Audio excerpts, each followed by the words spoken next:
व्यंगात्मक गाणं ट्विट केलं, त्याच्यावरती मोठा गदारोळ झालेला आहे. एकाधिकेकानं काल त्याच्या स्टुडिओची तोडफोड देखील करण्यात आलेली आहे. कुणाल कामराने व्यंगात्मक गाणं केलं असं मला वाटत नाही. त्यांनी सत्यात्मक गाणं केलेलं आहे. जे सत्य आहे ते त्यांनी जनभावना त्यांनी मांडलेल्या आहेत. आम्ही आज सुद्धा बोलतोय, जे चोरी करतात ते गद्दार आहेत. आणि पहिल्या प्रथम मी महाराष्ट्राच्या जनतेला स्पष्ट करू इच्छितो की काल कामराच्या इथे जी काही तोडफोड केली ती शिवसैनिकांनी केलेली नाही. त्याचा शिवसेनेशी संबंध नाही. ही कदाचित एसएनसी गटाने केली असेल किंवा गद्दार सेनेच्या एसएनसी गटाने केलेली असेल. मुळामध्ये हे जे राज्य चाललंय ते छत्रपती शिवाजी महाराजांच्या आदर्शाने चालले की गद्दारांच्या आदर्शाने चाललेलं आहे. हा आता एक सोक्षमोक्ष लावण्याची वेळ आलेली आहे. आणि काल जे भेकड लोक आहेत त्यांना त्या गाण्यावरनं तथाकथित त्यांच्या गद्दार नेत्याचा अपमान झाला असं वाटलं म्हणून तोडफोड केली. हे गद्दार यांना छत्रपती शिवाजी महाराजांचा अपमान करणारा कोरटकर दिसत नाही, राहुल सोलापूरकर दिसत नाही.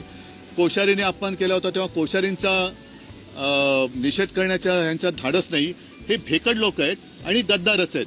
त्याच्यामुळे कुणाल कामराने काही अयोग्य केले असं माझं मत नाही. कुणाल कामराने जनभावना व्यक्त केलेल्या आहेत.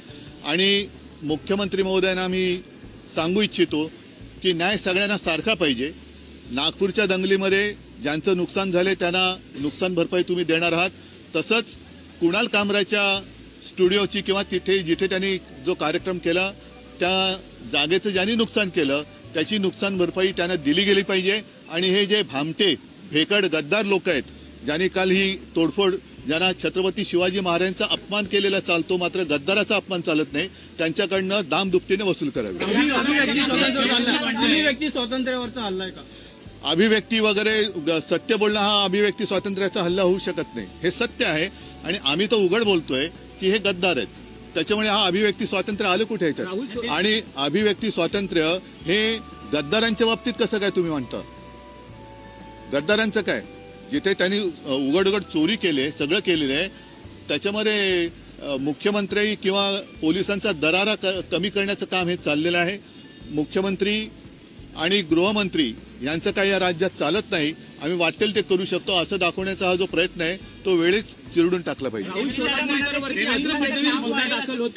पोलिसांचं काम वाढेल, कायदा सुव्यवस्था बिघडेल अशी कुठलीही कृती करू नये असा सल्ला अजित पवारांनी दिला. अजित पवारांना मी धन्यवाद देतो, पण मुळात त्यांच्या आजूबाजूला बसणारी लोकच जर असं काम करत असतील तर पहिलं त्यांना आवरलं पाहिजे. त्यांनी म्हटलेलं आहे की विरोधी पक्षावरच्या आमदारांनी देखील कुणाल कामराचं समर्थन केलेलं आहे. मी नाही करत, मी केलेलं आहे ना समर्थन. सुपारी देऊन कुणाल कामराला नाही. आता हे बघा, ह्या सुपाऱ्या कोण कोणाला देतं? मग नागपूरच्या दंगलीची सुपारी कोणी दिली होती? औरंगजेबाचा थडगव करण्याची सुपारी कोणी दिली होती? तर नुसत्या सुपाऱ्या करू नका.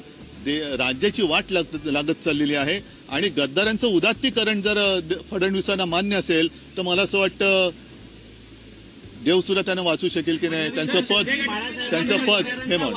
एकनाथ शिंदेकडे आहे असं सभागृहात फडणवीस म्हणालेले आहे. नाही, हे म्हणूनच म्हटलं ना की छत्रपती शिवाजी महाराजांचा वारसा घेऊन चालायचा का गद्दारांचा, अनाजी पंथाचा वारसा पुढे चालवायचा का संभाजी महाराजांचा, हाच ह्या सरकारला माझा प्रश्न आहे. जर अनाजी पंथ त्यांच्यासाठी आदर्श असतील तर त्यांचं वक्तव्य हे मी समजू शकतो.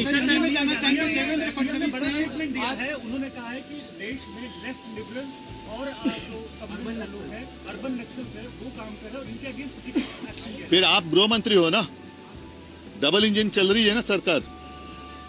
पूरा देश आपके हाथ में, महाराष्ट्र आपके हाथ में, उसके बावजूद नागपुर में दंगा कैसे होता है? तो जवाब देना चाहिए उन्होंने. कुणाल कामरा ने, मुझे नहीं लगता कुछ गलत कहा है. गद्दारों को गद्दार करना ये किसी पर हमला करने की बात नहीं है. जो गद्दार है वो गद्दार है.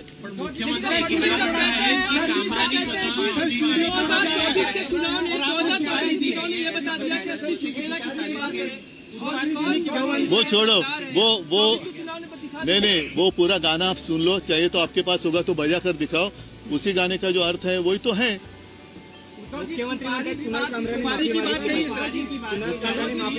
नाही, कुणाल कामरा जे सत्य आहे ती जनभावना बोललेला आहे.